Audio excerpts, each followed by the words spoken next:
Okay, so my solution to Matt Parker's stack folding challenge was that there were exactly 40 different starting configurations that could be folded into the desired alphabetical 1 by 1 configuration.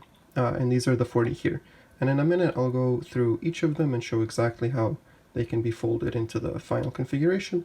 But first, I'd like to briefly talk about how exactly I got these 40. So after playing around with the puzzle a little bit, I realized that these 4 folds always pointed in the same direction after the thing was folded into a 1 by 1 square. These 4 always pointed in the same direction, and I just labeled them bottom for convenience.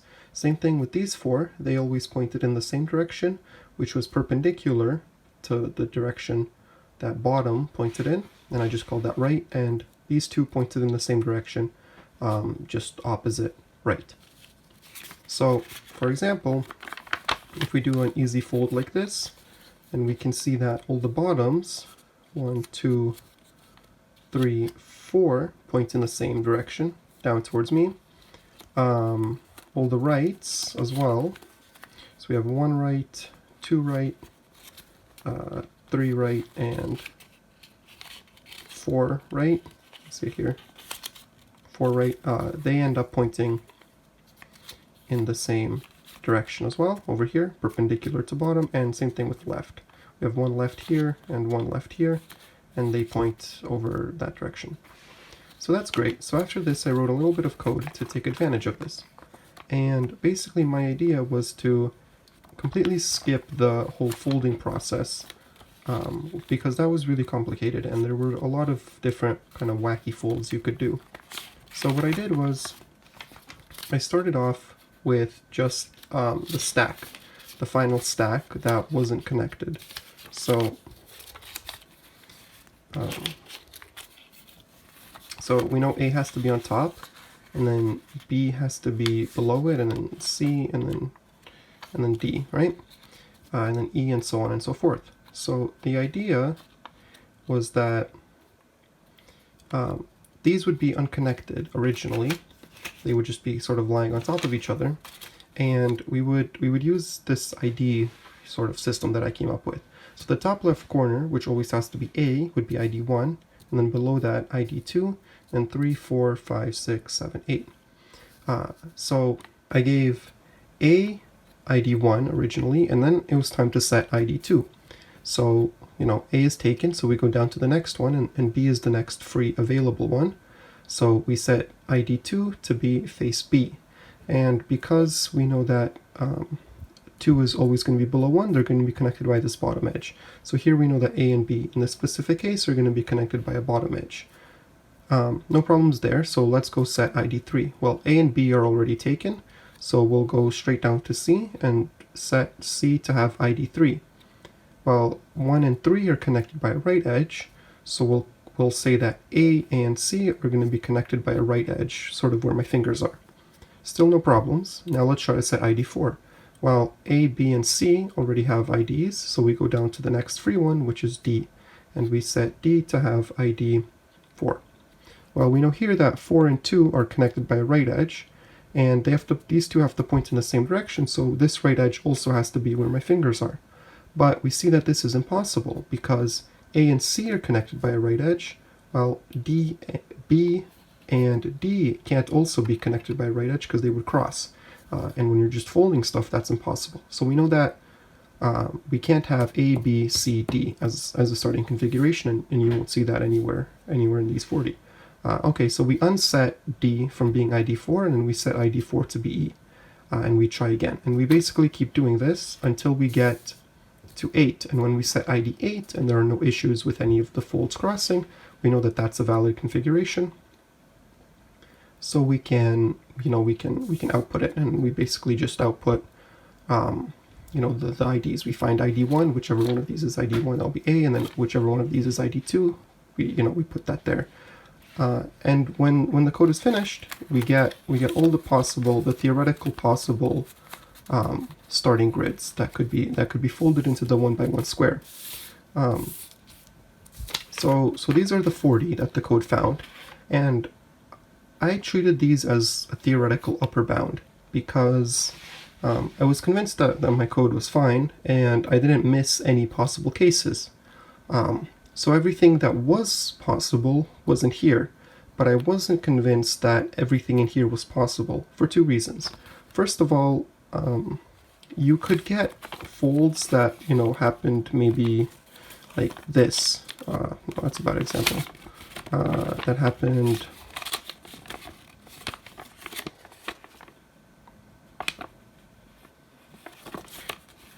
like this. And, this could still have A, B, C, D, E, F, G, H, but A would be facing down instead of up, and the constraints of the puzzle said that A has to be on top and also facing up. So nothing in here sort of convinced me that this could never happen. And also,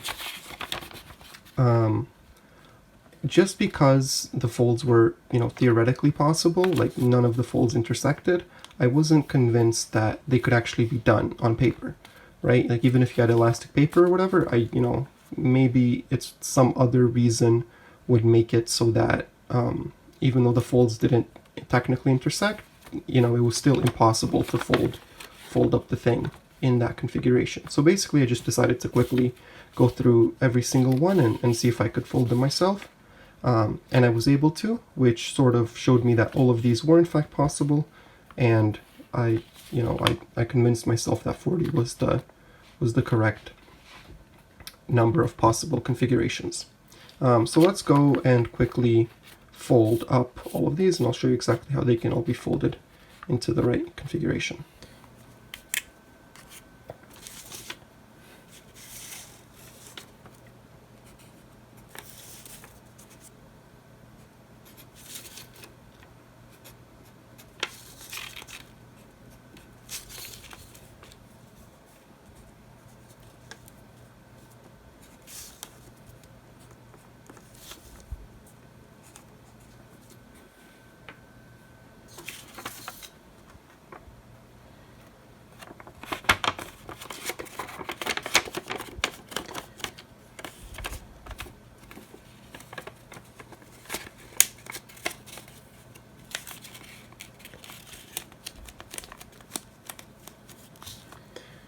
Okay, so we have A, and then B, and then C, and then D, and then E, and then F, G, and H. So that's fine.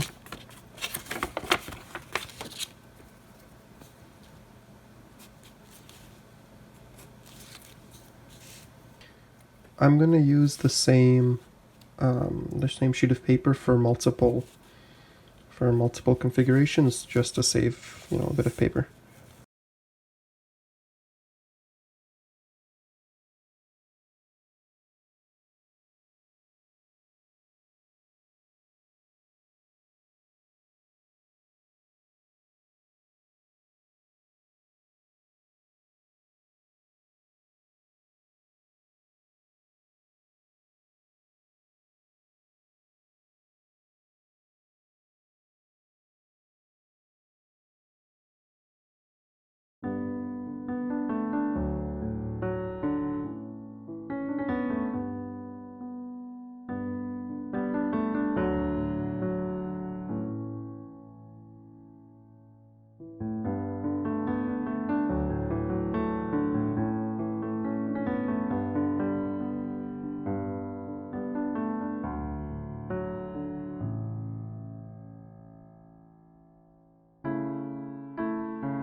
Okay, so there we go. That's all 40 finished. Thanks for watching.